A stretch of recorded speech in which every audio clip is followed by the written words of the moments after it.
भाजपा के प्रदेश अध्यक्ष मदन राठौड़ की पत्नी की तबियत फिलहाल स्थिर बताई जा रही है। उनकी पत्नी उषा राठौड़ को जयपुर के सवाई मानसिंह अस्पताल में लाया गया है। जयपुर एयरपोर्ट से उषा राठौड़ को सवाई मानसिंह यानी कि एसएमएस अस्पताल लाया गया है। एमआरआई के बाद उषा राठौड़ को मेडिकल आईसीयू में शिफ्ट किया गया। सूचना मिलते ही भाजपा नेताओं का अस्पताल आने का सिलसिला शुरू हुआ है। मंत्री यानी कि चिकित्सा मंत्री जो है गजेंद्र सिंह खिवसर वो पहुंचे हैं। इसके अलावा जोगाराम पटेल, विधानसभा के अध्यक्ष वासुदेव देवनानी, सुरेश रावत एसएमएस अस्पताल पहुंचे हैं। तो बीजेपी के प्रदेश अध्यक्ष हैं मदन राठौड़। उनकी पत्नी की तबियत थोड़ी नासाज है और ऐसे में उन्हें तुरंत हेलीकॉप्टर से जयपुर लाया गया और जयपुर लाने के बाद में सीधा सवाई मानसिंह अस्पताल उन्हें शिफ्ट किया गया है। सवाई मानसिंह अस्पताल में एमआरआई उनकी करवाई गई है और उसके बाद उन्हें मेडिकल आईसीयू में भर्ती किया गया है। फिलहाल तबियत जो है वो स्थिर बताई जा रही है।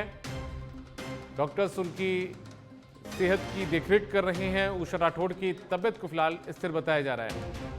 एसएमएस अस्पताल के मेडिकल आईसीयू में उन्हें भर्ती किया गया है एमआरआई करवाने के बाद में। और इसी बीच कई दिग्गज लोग भी वहां पर पहुंचे। विधानसभा के अध्यक्ष वासुदेव देवनानी मदन राठौड़ की पत्नी की कुशलक्षेम जानने के लिए पहुंचे। इसके अलावा चिकित्सा मंत्री गजेंद्र सिंह खिवसर, सुरेश रावत, जोगाराम पटेल समेत कई नेता उनकी तबियत को जानने के लिए, उनका हालचाल जानने के लिए, उनकी सेहत का मिजाज जानने के लिए पहुंचे।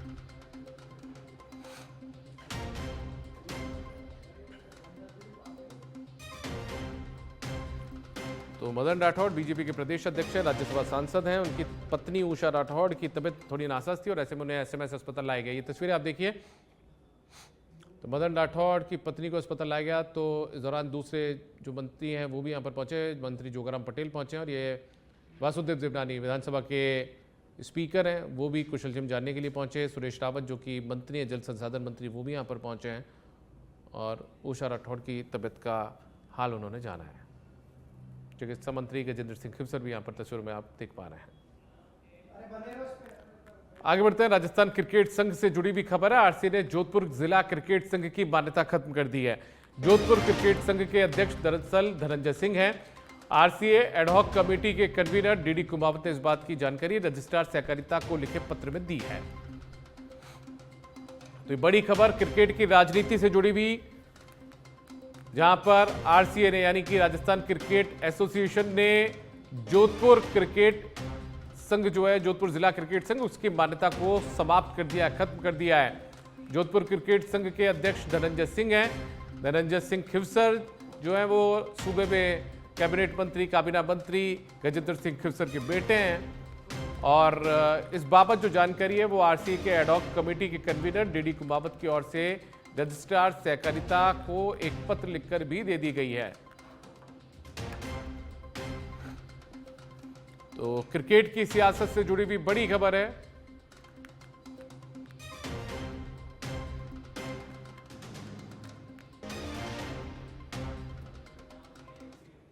आगे बढ़ते हैं, कुछ और खबरों का रुख करते हैं। केंद्रीय गृह मंत्री अमित शाह जयपुर पहुंचे। जयपुर में Jaipur exhibition and convention centre यानी कि जेईसीसी में 3 नए आपराधिक कानूनों पर आयोजित राज्य स्तरीय प्रदर्शनी का उन्होंने उद्घाटन किया है।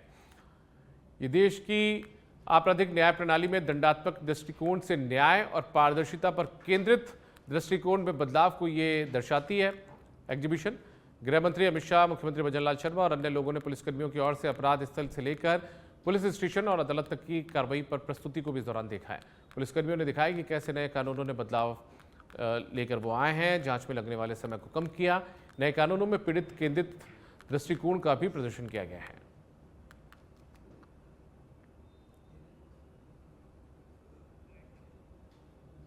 कानूनों के संबंध में एक जागरूकता बढ़ाने तथा इसके बेहतर क्रियान्वयन के लिए एक नई शुरुआत कर रहे हैं। ये नए कानून स्वतंत्र भारत के न्याय तंत्र में एक क्रांतिकारी परिवर्तन का प्रतीक है और इस पूरा श्रेय इसका माननीय प्रधानमंत्री नरेंद्र मोदी जी और माननीय आदरणीय केंद्रीय गृह एवं सहकारिता मंत्री अमित शाह जी को जाता है। इस ऐतिहासिक परिवर्तन के पीछे आदरणीय प्रधानमंत्री नरेंद्र मोदी जी का दृढ़ संकल्प, अटूट इच्छा शक्ति है, जिन्होंने यह संकल्प लिया कि भारत को उपनिवेशिक मानसिकता की हर पीढ़ी से मुक्त करना है। मोदी जी के नेतृत्व में भारत आज विश्व की चौथी सबसे बड़ी अर्थव्यवस्था बन चुका है और अब तीसरी सबसे बड़ी अर्थव्यवस्था बनने के लिए तेजी से अग्रसर है। चाहे सीमा पर संघर्ष हो कि अंतर्राष्ट्रीय मंचों पर बातचीत हो, भारत अपनी शर्तों पर बोलता है। हम अपने राष्ट्रीय हितों से कोई समझौता नहीं करते। G20 की अध्यक्षता से लेकर संयुक्त राष्ट्र में भारत की भूमिका तक हर जगह विश्व की को भारत की शक्ति का एहसास हो रहा है। ये मोदी जी की दृढ़ इच्छा शक्ति, राष्ट्र के प्रति समर्पण का परिणाम है। आज जो ऐतिहासिक काल हम देख रहे हैं, उसके पीछे माननीय गृह मंत्री श्री अमित शाह जी की अथक मेहनत और दूरदर्शिता है। माननीय अमित शाह जी के गृह मंत्री बनने के बाद भारत ने वे कार्य संभव होते देखे हैं जो दशकों से असंभव माने जाते थे। माननीय गृह मंत्री जी ने कश्मीर में धारा 370 समाप्त कर दी, जो 7 दशक पहले जो लंबित इस मुद्दे को हल किया है। नक्सलवाद को जड़ से समाप्त करने की दिशा में ऐतिहासिक कदम उठाए गए हैं। सहकारिता मंत्री के रूप में आपने स्वतंत्र मंत्रालय स्थापित कर देश के किसानों को, मजदूरों को सशक्तिकरण को नई दिशा देने का काम किया है। भारतीय न्याय संहिता, भारतीय नागरिक सुरक्षा संहिता और भारतीय साक्ष्य अधिनियम, ये तीनों नए कानून स्वतंत्र भारत के इतिहास में एक क्रांतिकारी कदम है।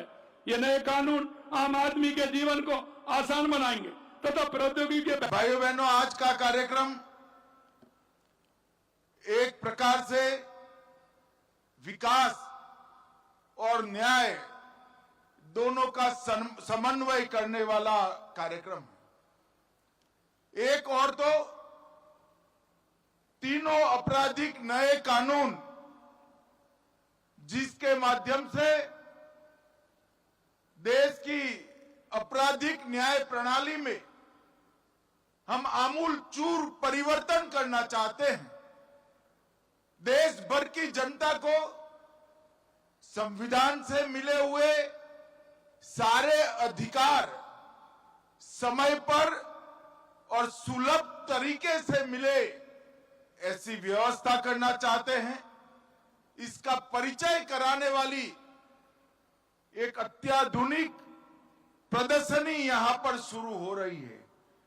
और दूसरी ओर राजस्थान के विकास को तेज गति देने के लिए राइजिंग राजस्थान में जो 35 लाख करोड़ के एमओयू हुए, उसमें से 3 लाख करोड़ के एमओयू जमीन पर उतर चुके थे और 4 लाख करोड़ के आज भूमि पूजन का कार्यक्रम इसी मंच से समाप्त हुआ है।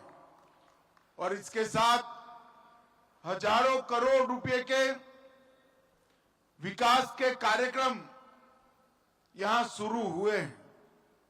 मित्रों, आज का दिन बहुत महत्वपूर्ण दिन है। भजनलाल जी ने यहां एक प्रदर्शनी लगवाई है।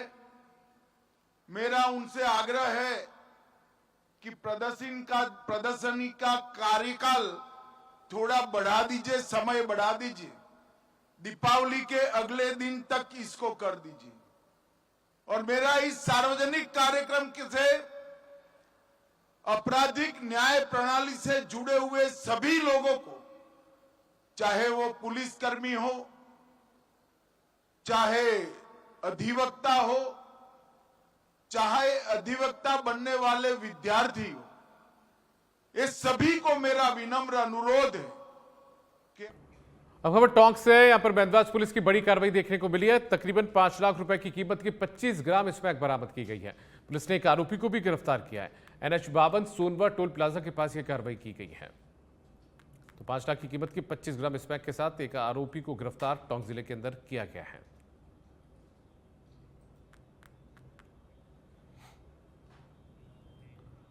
अगली खबर टोंक से है। बैंदवास पुलिस की साइबर ठगों के खिलाफ कार्रवाई देखने को मिली है। पुलिस ने 4 आरोपियों को गिरफ्तार किया है। फर्जी लिंक और सोशल मीडिया चैट के जरिए ये लोग ऑनलाइन ठगी को अंजाम देते थे। आरोपियों से स्कॉर्पियो और 81,499 रुपए नकद बरामद किए गए हैं। थाना प्रभारी ओम प्रकाश चौधरी के नेतृत्व में गठित टीम ने यह कार्रवाई की है। इन चारों को इस स्कॉर्पियो गाड़ी के साथ में और एक 81,000 रुपए की रकम के साथ पकड़ा गया है।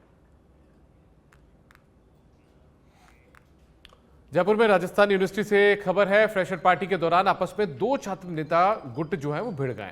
स्टेज पर जाने की बात को लेकर हंगामा हुआ है। राजस्थान कॉलेज में दरअसल फ्रेशर पार्टी का आयोजन किया गया था। इस फ्रेशर पार्टी के दौरान 2 छात्र नेताओं में कहासुनी हो गई। बहस से शुरू हुआ यह मामला झगड़े में तब्दील हो गया। इस दौरान मौके पर पुलिस को बुलाना पड़ा है।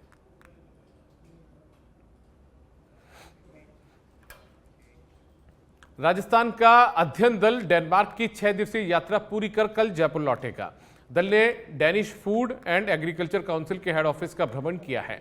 पशुपालन मंत्री जोराराम कुमावत ने कहा कि डेनिश मॉडल से प्रेरणा लेकर देसी नस्लों के संरक्षण की पहल होगी। राज्य मंत्री जवाहर सिंह बेड़म ने बताया कि आधुनिक तकनीक से उत्पादकता और गुणवत्ता बढ़ेगी। पशुपालन सचिव डॉक्टर समित शर्मा ने राजस्थान में सेंटर ऑफ एक्सीलेंस विकसित करने की दिशा में कदम उठाने की बात कही है। डेनिश काउंसिल के मैथ्यूज ने बताया कि 400 से ज्यादा डेनिश कंपनियां राजस्थान के साथ सहयोग को उत्सुक हैं।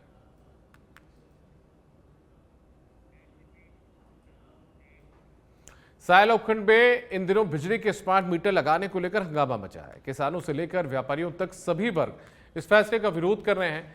किसान संगठनों का कहना है कि ये मीटर उनकी जेब पर सीधा बोझ है। कई विभाग की टीमें रोकी जा रही हैं तो कई गांवों में विरोध सभाएं हो रही हैं। सायला उपखंड के कई गांवों में इन दिनों बिजली विभाग की टीमें स्मार्ट मीटर लगाने के काम में जुटी हैं, लेकिन ग्रामीण और किसान संगठन इस पर खुलकर विरोध जता रहे हैं।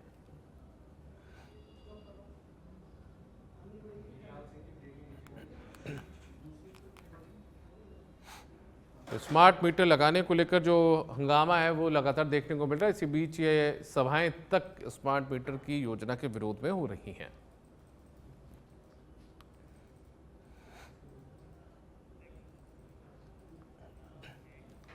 इसी बीच बड़ी खबर है, राजस्थान विधानसभा के अध्यक्ष ने दिवाली का तोहफा दिया है। वासुदेव देवनानी ने विधानसभा कर्मचारियों को यह तोहफा दिया है।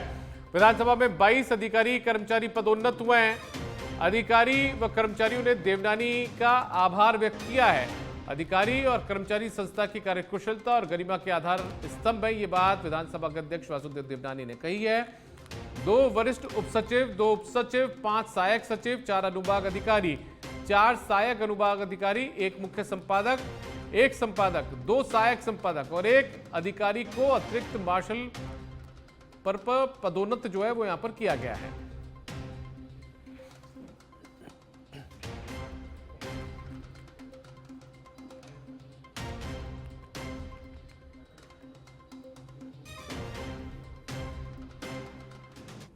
इसी बीच मुख्यमंत्री ने राज्य कर्मचारियों को दीपावली का तोहफा दिया है। तदर्थ बोनस देने के लिए वित्त मंत्री दिया कुमारी के प्रस्ताव का अनुमोदन कर दिया गया है, जिससे राज्य सरकार के लगभग 6 लाख कर्मचारी लाभान्वित होंगे। तदर्थ बोनस से लगभग 406 करोड़ रुपए का अतिरिक्त वित्तीय भार सरकार पर पड़ेगा। तो राज्य के लगभग 6 लाख कर्मचारी से लाभान्वित होंगे। 406 करोड़ रुपए का वित्तीय भार, अतिरिक्त वित्तीय भार, वो भी सरकार पर पड़ेगा। तदर्थ बोनस देने का जो प्रस्ताव था उसको अनुमोदित कर दिया गया है मुख्यमंत्री भजन लाल शर्मा की तरफ से।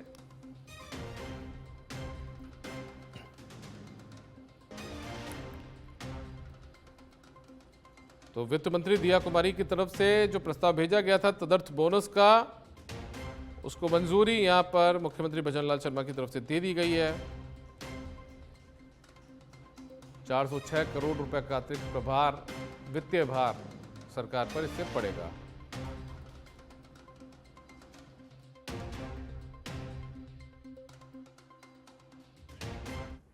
पाली के सादड़ी रणकपुर बांध के सिंचाई संबंधी बैठक सोमवार को जल संसाधन विभाग के अधिशासी अभियंता रोहित चौधरी की अध्यक्षता में हुई है। इस बैठक में नहरों की प्राथमिकता से साफ सफाई करवाने और उसके बाद ही सिंचाई संबंधी निर्णय लेने पर जोर दिया गया। बैठक में पूर्व पालिका अध्यक्ष पार्षद दिनेश मीणा ने नहरों की तत्काल साफ सफाई का सुझाव दिया, जिसे स्वीकार किया गया। ये भी तय किया गया कि सिंचाई का पानी तभी उपलब्ध करवाया जाएगा जब किसान अपना बकाया सिंचाई का जो पैसा है वो जमा करा देंगे। बांध से कुल 38 MCFT पानी पेयजल और महारानी उद्यान के लिए आरक्षित रखा गया है। शेष 144 MCFT पानी 2 चरणों में किसानों को वितरित किया जाएगा।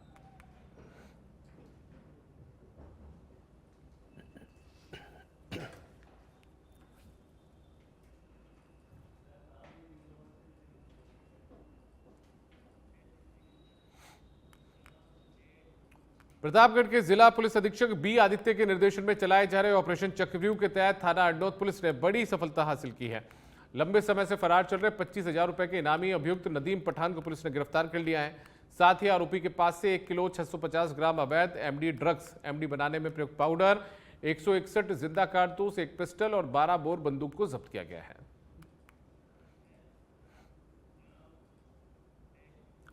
अब खबर बांसवाड़ा के गढ़ी थाना परिसर से जुड़ी हुई है, जहां पर गढ़ी थाना परिसर में नवीन आपराधिक कानून भारतीय न्याय संहिता के 1 साल पूरे होने पर भारत सरकार के गृह मंत्री अमित शाह का राजधानी जयपुर में कार्यक्रम आयोजित हुआ। कार्यक्रम में गढ़ी थाने में एलईडी लगाकर थाना क्षेत्र के लोगों को वीसी से इस कार्यक्रम से जोड़ा गया। कार्यक्रम में सीएलजी सदस्य, पुलिस मित्र, सुरक्षा सखी, आम नागरिकों को जोड़ा गया। इसके साथ ही नवीन कानून के बारे में लोगों को विस्तार से जानकारी भी दी गई है। नवीन आपराधिक विधियों के 1 साल पूरा होने के उपलक्ष्य में जयपुर के जेईसीसी सेंटर में नव विधान न्याय की नई पहचान कार्यक्रम शुरू किया गया है। इस अवसर पर केंद्रीय गृह मंत्री अमित शाह ने नवीन आपराधिक कानूनों पर आधारित प्रदर्शनी का उद्घाटन किया। झुंझुनू जिले के सभी पुलिस थानों ने इस कार्यक्रम का लाइव प्रसारण किया है। अतिरिक्त पुलिस अधीक्षक देवेंद्र सिंह राजावत ने बताया कि नवीन आपराधिक विधियों के क्रियान्वयन को 1 साल पूरा होने के उपलक्ष्य में 18 अक्टूबर तक प्रदर्शनी का आयोजन किया जा रहा है। इस प्रदर्शनी का मकसद आमजन को नए कानूनों की जानकारी देना और न्याय व्यवस्था में आए परिवर्तनों से अवगत करवाना है। एवं सहकारिता मंत्री श्री अमित शाह जी द्वारा इस प्रदर्शनी का उद्घाटन किया गया और हमारे पूरे राजस्थान के समस्त पुलिस थाने और जितने भी ऑफिसर्स हैं उनमें सभी जाब्ता हमारे साथ जो हमारे कंधे से कंधा मिलाकर चलने वाले संगठन हैं, जैसे कि सीएलजी मेंबर, शांति समिति सदस्य, सुरक्षा सखियां, पुलिस मित्र, ग्राम रक्षक, एनजीओ और अन्य ऐसे गणमान्य नागरिक, उनको हमने सभी जगह पर इस तरह का उनको आमंत्रण दिया गया था। आज वो सब हमारे साथ बैठ करके और इस पूरी प्रदर्शनी और माननीय केंद्रीय गृह। अजमेर से खबर है, यहाँ पर जवाहरलाल नेहरू अस्पताल में आग लग गई। आग लगने से अस्पताल में हड़कंप मच गया। आग की घटना से मरीजों में अफरा तफरी का माहौल रहा। जल्दी हालात को नियंत्रित करने में जो टीम थी उनको सफलता मिली। हालात नियंत्रित होने से बड़ा हादसा टल गया। आउटडोर वार्ड्स में लगे इलेक्ट्रिक पैनल में शॉर्ट सर्किट से यह आग लगी थी।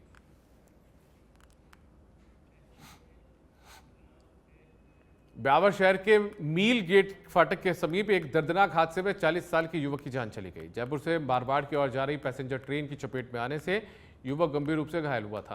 पुलिस ने तुरंत निजी एम्बुलेंस की सहायता से घायल युवक को जवाहरलाल नेहरू अस्पताल पहुंचाया, जहां ड्यूटी पर मौजूद डॉक्टर्स ने उसे मृत घोषित कर दिया।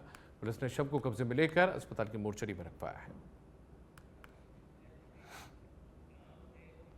अंता में अंतर्राष्ट्रीय बालिका दिवस पर आयोजित रन फॉर वोट मैराथन कार्यक्रम के दौरान जिला परिषद के अतिरिक्त मुख्य कार्यकारी अधिकारी हरीश मीणा के पत्रकार के साथ अभद्र व्यवहार और मोबाइल छीनने का मामला सामने आया। स्थानीय पत्रकारों ने जिला कलेक्टर रोहिताश सिंह तोमर को ज्ञापन सौंपकर इस अधिकारी के खिलाफ सख्त कार्रवाई की मांग की है। आरोप है कि मीणा ने कवरेज के दौरान पत्रकार को धक्का दिया और बदसलूकी भी की। इसकी शिकायत अंता थाने में दर्ज की गई है। जवाब में मीणा की ओर से झूठा प्रकरण दर्ज कराने का भी आरोप लगाया गया। जिला कलेक्टर ने जांच और उचित कार्रवाई का आश्वासन दिया है।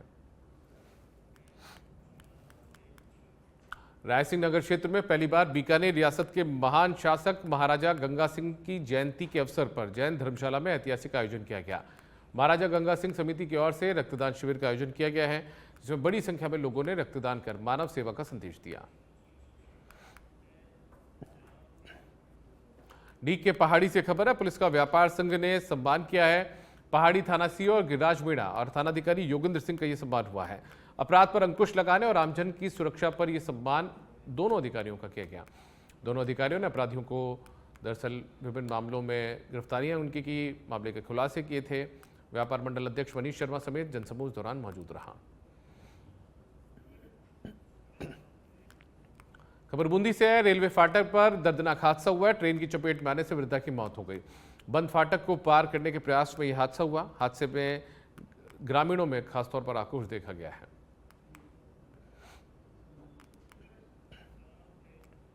बूंदी से खबर है, भाजपा का मिलावटखोरों और झोलाछाप डॉक्टर्स के एग्रीमेंट के मेडिकलों के खिलाफ प्रदर्शन हुआ है। भाजपा कोटा संभाग प्रभारी संयोजक के नेतृत्व में सीएमएचओ को ज्ञापन दिया गया है। शहर में मिलावटखोरों के खिलाफ फौरी कार्रवाई से कार्यकर्ताओं में आक्रोश है।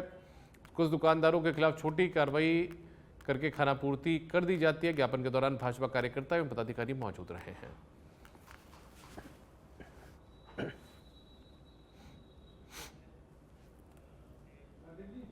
झुंझुनू के मंडावा से खबर है, आगामी त्योहारों को लेकर सीएलजी शांति समिति सदस्यों की बैठक आयोजित हुई। इस बैठक की अध्यक्षता थानाधिकारी रामनिवास ने की। थानाधिकारी ने सीएलजी सदस्यों से कहा कि त्योहारों के दौरान शांति व्यवस्था बनाए रखना हम सबकी जिम्मेदारी है। सरकार की ओर से नशा मुक्ति अभियान चलाया जा रहा है, ऐसे में समाज के हर वर्ग को इसमें सहयोग करना चाहिए।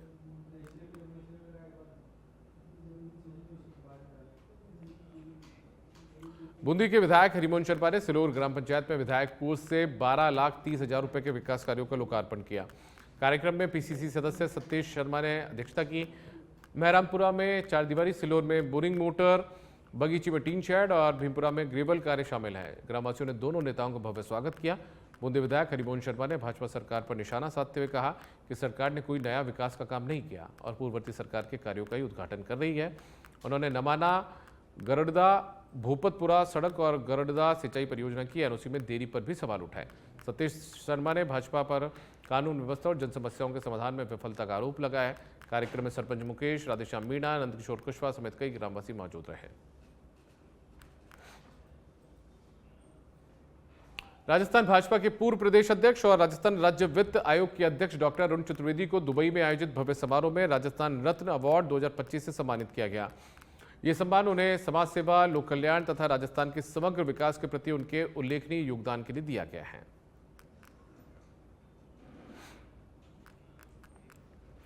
बाड़मेर के सदर थाना क्षेत्र में दिल दहला देने वाली घटना सामने आई है। यहां पर ब्लैकमेलिंग और अश्लील हरकतों से परेशान आकर एक नाबालिग लड़की पानी के टांके में कूदकर आत्महत्या कर चुकी है। घटना की जानकारी मिलने के बाद सदर थाना पुलिस मौके पर पहुंची। शव को कब्जे में लेकर बाड़मेर मेडिकल कॉलेज जिला अस्पताल की मोर्चरी में रखवाया। पुलिस ने परिजनों की रिपोर्ट के आधार पर महिला थाने में मामला दर्ज कर पूरे मामले की जांच पड़ताल शुरू की है। भारतीय जनता पार्टी ने बेमित्रा जिला मुख्यालय के भाजपा कार्यालय में आत्मनिर्भर भारत संकल्प अभियान के तहत प्रेस कॉन्फ्रेंस का आयोजन किया। पूर्व विधायक भाटापारा शिवरतन शर्मा ने पत्रकारों को बताया कि प्रधानमंत्री नरेंद्र मोदी के नेतृत्व में भारत आत्मनिर्भरता की नई ऊंचाइयों को छू रहा है। पिछले 1 दशक में जीएसटी, कर सरलीकरण और प्रशासनिक पारदर्शिता जैसे सुधारों ने देश को विकसित भारत की ओर अग्रसर किया है। यह अभियान 25 सितंबर से शुरू होकर 25 दिसंबर तक चलेगा, जो पंडित दीनदयाल उपाध्याय की जयंती से अटल बिहारी वाजपेयी की जयंती तक आयोजित होगा। अभियान के तहत आत्मनिर्भर भारत संकल्प सम्मेलन, संकल्प रथ यात्राएं और वोकल फॉर लोकल जैसे आयोजन होंगे। जनता पार्टी की सरकार पूरे देश में आत्मनिर्भर भारत संकल्प अभियान चलाने वाली है और पार्टी का संगठन भी इस काम में लगा हुआ है। और इस अभियान की शुरुआत 25 सितंबर पंडित दीनदयाल उपाध्याय जी की जयंती से हुई है और इसका समापन 25 दिसंबर श्रद्धेय अटल जी की जयंती के दिन होगा। इस अभियान के अंतर्गत हम जनता के बीच जाकर ये आह्वान करने वाले हैं कि वो स्वदेशी का उपयोग करें, विदेशी को छोड़ें और इसके लिए हम एक पम्पलेट भी बांटने वाले हैं कि स्वदेशी उत्पाद कौन कौन सा है जिसका उपयोग किया जाना चाहिए। भारतीय जनता पार्टी की सरकार पूरे देश में आत्मनिर्भर भारत संकल्प अभियान चलाने वाली है और पार्टी का संगठन भी इस काम में लगा हुआ है। और इस अभियान की शुरुआत 25 सितंबर पंडित दीनदयाल उपाध्याय जी की जयंती से हुई है और इसका समापन 25 दिसंबर श्रद्धेय अटल जी की जयंती के दिन होगा।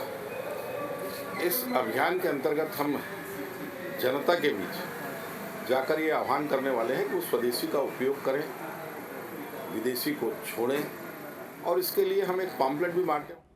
टोंक के पीपलू पुलिस ने कार्रवाई की है। अवैध बजरी खनन परिवहन में ट्रैक्टर ट्रॉली जब्त की गई। चालक मौके से फरार हो गया, उसकी तलाश जारी है। एसपी, एएसपी के निर्देशन में कार्रवाई हुई है। थाना प्रभारी के नेतृत्व में पुलिस की टीम ने इस कार्रवाई को अंजाम दिया। अवैध खनन पर प्रशासन लगातार सख्ती कर रहा है। अब खबर टोंक से। मेंदवास थाना पुलिस की बड़ी कार्रवाई देखने को मिली है। अवैध हथियार के साथ एक आरोपी को गिरफ्तार किया गया। आरोपी के पास से टोपीदार एक नाली बंदूक मिली है। पुलिस ने आर्म्स एक्ट में मामला दर्ज कर जांच शुरू कर दी है। जोधपुर से बड़ी खबर है। शेरगढ़ में पाकिस्तान से आए हवा के खतरे की दस्तक देखने को मिली है। गुब्बारे से बना विमान मिला शेरगढ़ में। गुब्बारे पर लिखा है पाकिस्तान इंटरनेशनल एयरलाइंस। पुलिस और खुफिया एजेंसी अलर्ट मोड पर है। असामाजिक तत्वों की साजिश भी हो सकती है या फिर ये कोई मजाक है, इसकी जांच जारी है। सुरक्षा एजेंसियां पूरे मामले को बेहद गंभीरता से ले रही है। हर एंगल से इसकी गहन पड़ताल की जा रही है। संदिग्ध गुब्बारा विमान की जांच में सुरक्षा एजेंसियां जुटी है। इससे पहले हालांकि ये सीमावर्ती इलाकों के अंदर इस तरीके की पहले भी हरकतें देखने की स्थितियां मिल चुकी है। पाक की नापाक हरकतें पहले भी दिख चुकी हैं।